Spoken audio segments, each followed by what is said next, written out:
Cette bande dessinée continue une collection qui fera en fait le troisième bande dessinée qui ont été réalisées. La première n'était pas réalisée par nous, mais toujours écrite par Elisa Giacomotti.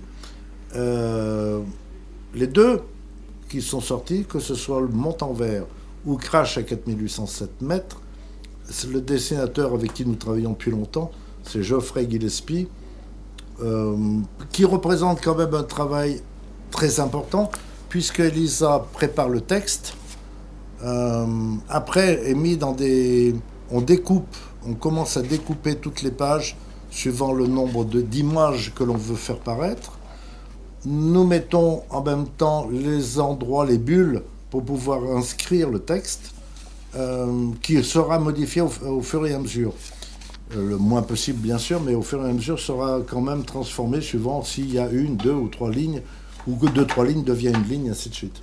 Donc, Geoffrey commence un dessin en noir et blanc, que l'on fait assez rapidement, dans lequel on va après pouvoir rentrer les textes, puisqu'ils seront en place sur l'image, et après, nous allons faire la mise en couleur. La mise en couleur va représenter environ, pour la mise en couleur après l'acceptation des dessins, que l'ensemble rentre bien pour 48 pages, ils vont mettre une journée, minimum 8 heures, pour la mise en couleur, page par page.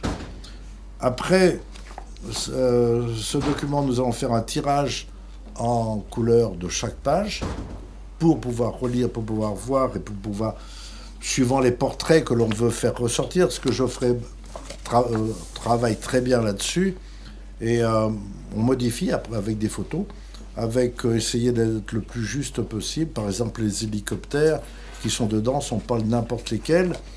Les personnages, ou dans celui-ci, on voit beaucoup Georges Payot, puisque son père était au début du sauvetage, ou de retrouver les débris du bateau, de l'avion qui était le Super Constellation, pardon.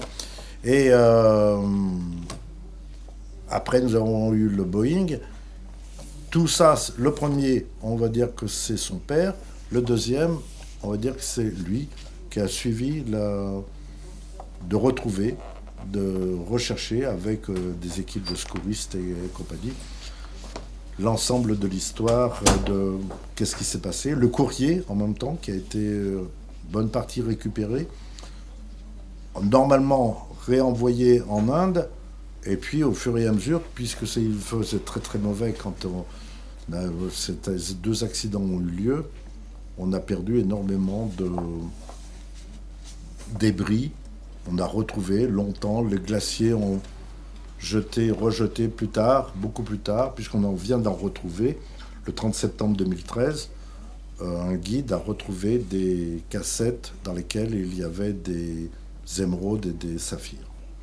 Donc c'est un travail, oui, qui représente environ, entre le moment où on pense, il faut compter presque un an pour arriver à sortir une bande dessinée comme celle-ci avec le moins d'erreurs, puisque c'est quand même de l'histoire, c'est quand même des dates, c'est quand même des équipes qui se sont rencontrées, recherchées, retrouvées. On est allé jusqu'en Italie pour voir avec des guides ce qu'ils avaient comme information.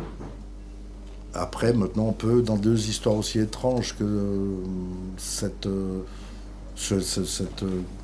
bande dessinée a essayé de retrouver, c'est étonnant que deux avions de la même ligne, d'Ir Indian, puissent se cracher à peu près au même endroit. Voilà.